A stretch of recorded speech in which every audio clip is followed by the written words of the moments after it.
Today we're going to discuss the dermis and the hypodermis, and the goal of this video is to just discuss the structure and function of each of those parts, the dermis and the hypodermis. So what are the characteristics of the dermis? The dermis is composed of dense, irregular connective tissue.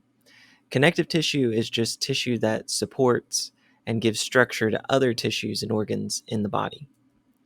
The dermis contains nerves, blood vessels, sweat glands, and hair follicles.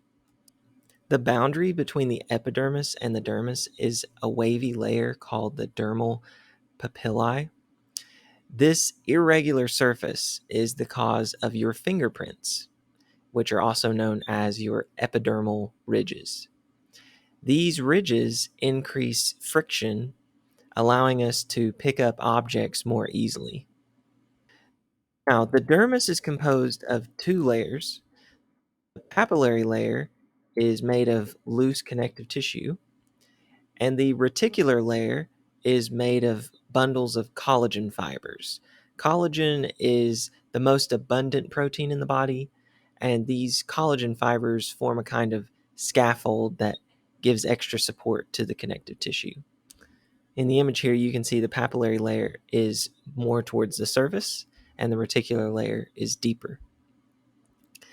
Now, the arrangement of the collagen fibers cause these things called lines of cleavage or lines of tension.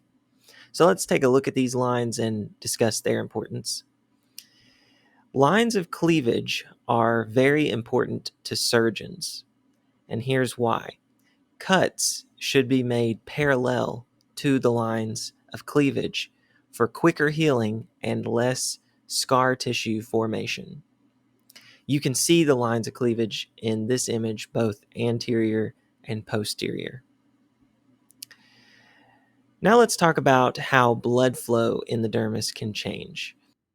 During exercise, the blood vessels in the dermis swell, causing skin to appear red. This allows heat from the blood to dissipate, cooling the body.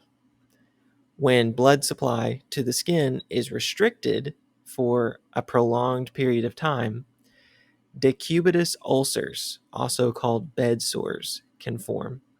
And these tend to form on pressure points based on the position the body is laying in. You can see some of these pressure points in the image.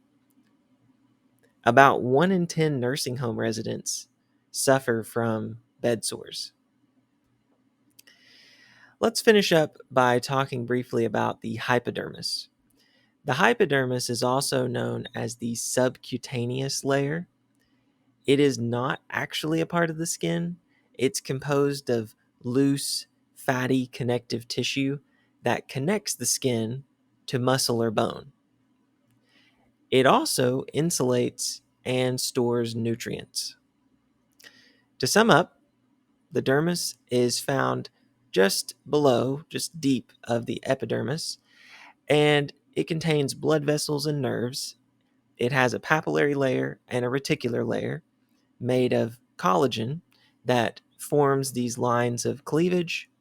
The hypodermis, or subcutaneous layer, attaches the dermis to the underlying organs.